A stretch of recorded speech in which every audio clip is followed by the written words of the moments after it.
Magandang umaga sa ating lahat. Ito na ang update sa lagay ng ating panahon. Patuloy pa rin pong mainit at malisangang panahon sa malaking bahagi ng ating bansa dahil pa rin yan sa dalawang weather systems. Una na po dyan ay ang ridge or extension ng isang high pressure area dun po sa may North Pacific Ocean. So opposite of the LPA or the low pressure area, yung HPE naman po ay nagko-cause ng kabawasan ng mga kaulapan at mga pagulan at generally maaraw na panahon dito sa may northern and central Luzon.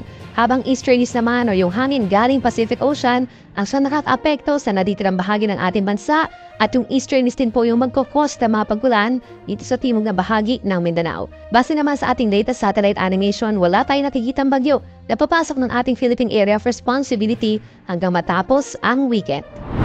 For today po sa malaking bahagi ng Luzon, iiral pa rin yung halos katulad na weather conditions as yesterday, fair weather conditions. So ibig sabihin po wala tayong mararanasang malakas na ulan or malakas na hangin kung meron ng mga isolated rain showers. But for the most part, aasahan pa rin natin ang maaraw na panahon at minsan bahagya maulap na kalangitan, lalo na dito sa may eastern sections of Luzon, itong Aurora, Isabela, and northern Quezon. Meron mga kaulapan dyan, but fair or maaliwala sa panahon sa natitirang bahagi po ng Luzon. In terms of temperature, sa Metro Manila, yung actual temperature is from 24 hanggang 34 degrees Celsius and dito sa may Baguio City 16 to 25 degrees Celsius. But yung heat index o yung nararamdamang init ng ating katawan kapag po nasamahan ng alinsangan ng panahon ay posibleng pinakamatataas dito sa may Dagupan, Pangasinan hanggang 42 degrees Celsius, dangerous level po yan.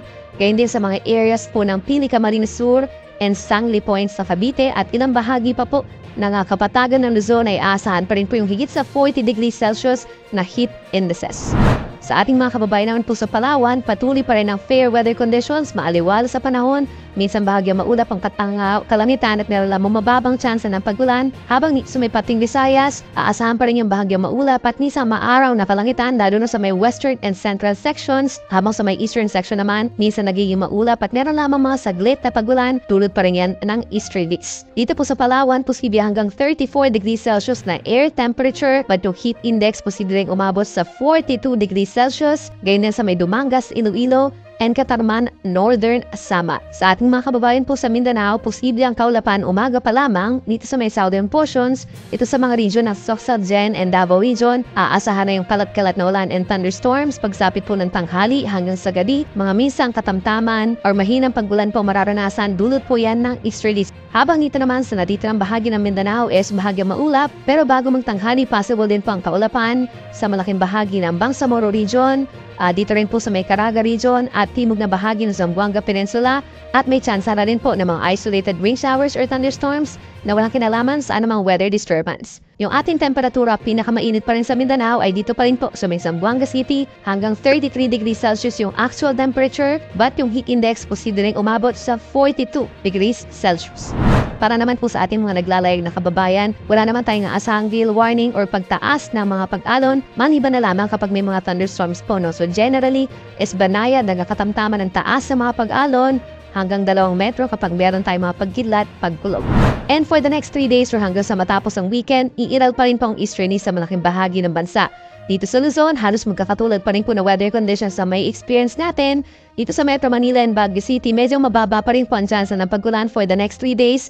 Iiral pa rin sa Maynila at mga kalapit na lugar sa Central Luzon and Calabarzon ng mainit na panahon and possibly pinakamainit din po pagsapit po ng linggo.